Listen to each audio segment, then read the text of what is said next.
Ces deux jeunes femmes ont beau ressembler et se comporter comme d'authentiques touristes, elles sont loin d'être en vacances. Elles sont enquêtrices privées à Barcelone. Leur mission, débusquer les très nombreux logements touristiques illégaux que compte la capitale catalane. Fraîchement diplômée, Alexandra travaille dans l'agence de détectives créée par son arrière-grand-père. Accompagnée de Federica, une criminologue italienne polyglotte, elle effectue l'une de ses premières sorties sur le terrain. Barcelone, c'est 1,7 million d'habitants pour 7,6 millions de visiteurs annuels. Un business juteux pour les plateformes de mise en relation et de location chez l'habitant. Le hic, cette pratique n'est pas toujours légale.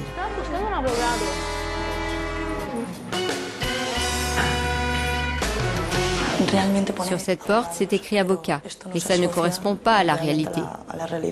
Cet appartement sert d'hébergement touristique. On entend des touristes étrangers parler à l'intérieur. L'appartement est sans doute loué.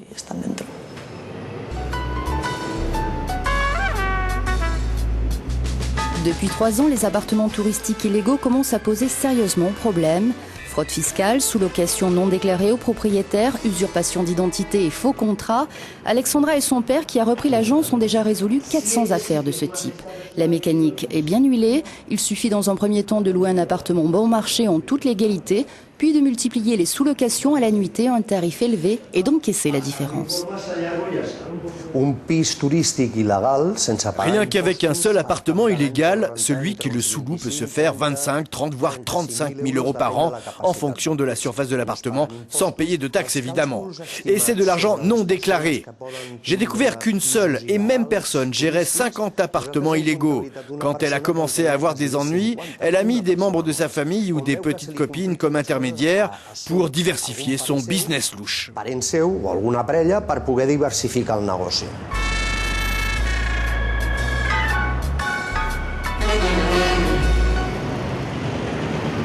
Récemment, la nouvelle maire de la ville, Ada Colau, ex-militante anti-expulsion, a annoncé l'extension de l'actuel moratoire sur les appartements privés à usage touristique et le gel de près de 30 projets hôteliers. Une prise de position osée quand on sait que le tourisme à lui seul génère 14% de la richesse de Barcelone et emploie 120 000 personnes. À présent, nous avons rendez-vous avec David Riba, le directeur d'une agence de location saisonnière qui a pignon sur rue. Il a débuté il y a plusieurs années avec un seul appartement. Aujourd'hui, il en gère une centaine situés dans les quartiers les plus recherchés de la ville. Pour lui, le gel de l'octroi des licences touristiques est tout bonnement incompréhensible. Avec ce nouveau moratoire, on va avoir encore plus d'appartements illégaux sur le marché. C'est déjà ce qui se passe dans la vieille ville, visée par un moratoire depuis 10 ans maintenant. Résultat, il y a une centaine de bâtiments vides sans licence.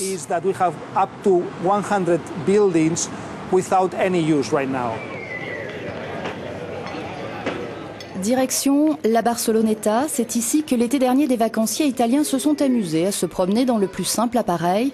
Ulcérés par les fréquents dérapages, les habitants du quartier ont décidé de se mobiliser. Et ils ont de quoi faire, il y aurait environ 1500 logements touristiques illégaux à la Barceloneta pour un chiffre d'affaires estimé à 9 millions d'euros par an.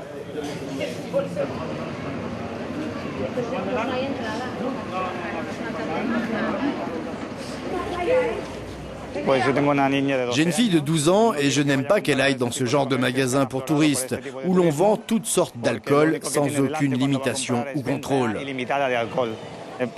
Quand tous ces touristes finissent complètement éméchés, ils urinent dans les entrées, les cages d'escalier, des immeubles. Les résidents tombent sur des gens complètement ivres qui dorment sur les marches.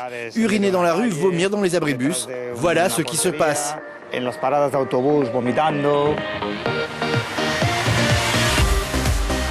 Barcelone, c'est aussi une plage de 5 km à quelques minutes du centre-ville qui accueille entre mai et septembre 3 millions de visiteurs assoiffés et pas toujours regardants.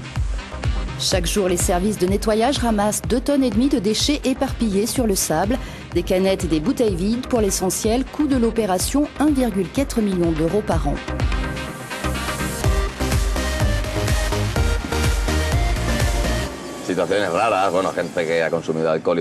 Il y a toujours des situations un peu bizarres, étranges liées à l'abus d'alcool.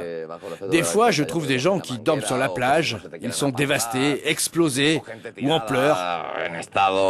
Parfois, des fêtards totalement saouls prennent mon tuyau d'arrosage. Ils pleurent, ils s'évanouissent ou se battent entre eux. La municipalité de Barcelone a également suggéré de transformer les appartements touristiques en logements sociaux. Là encore, la proposition a du mal à passer. Elisabeth a créé une association de défense des loueurs. Selon elle, pouvoir louer son logement à des touristes permet d'améliorer le quotidien de bien des familles touchées par la crise. Mais la sous-location sauvage n'est pas sans risque. Les amendes peuvent atteindre 90 000 €. Le nouveau gouvernement local ainsi que le précédent ont gelé l'octroi des licences touristiques pour les locations d'appartements. Les conséquences de ces décisions sont mauvaises pour les touristes, pour les familles locales qui louent leur logement et pour les petits commerces. C'est mauvais pour l'emploi et les créations de nouveaux emplois. Désormais, le nombre des appartements privés loués via Internet dépasse celui des chambres d'hôtel. Le gouvernement catalan a donc décidé de légiférer. Les particuliers qui proposent des locations saisonnières par le biais de plateformes de mise en relation doivent notamment s'acquitter d'une taxe touristique et s'enregistrer auprès des autorités. Mais le tourisme de masse est-il le seul responsable de l'envolée des prix de l'immobilier ?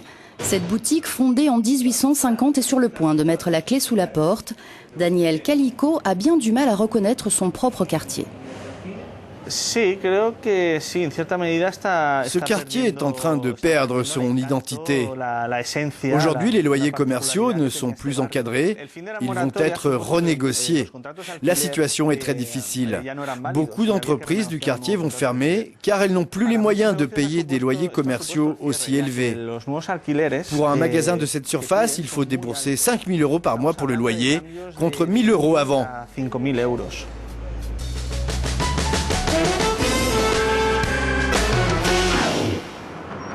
Les paquebots géants qui déversent pour quelques heures à peine des hordes de touristes qui ne dépenseront quasiment rien sur place ne font pas non plus l'unanimité.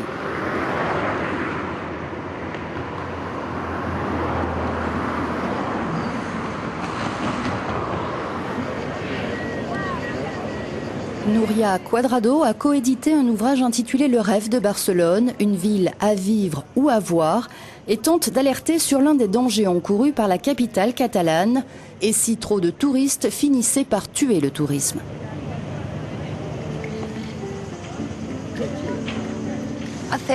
Il y a une vingtaine d'années, au moment des Jeux Olympiques de 1992, Barcelone comptait parmi les villes les plus importantes au monde, ce qui lui a permis de créer une marque forte. Aujourd'hui, Barcelone a reculé dans le classement mondial des grandes villes. La marque Barcelone fonctionne toujours à peu près bien, d'où l'afflux massif de touristes, mais elle est en train de décliner.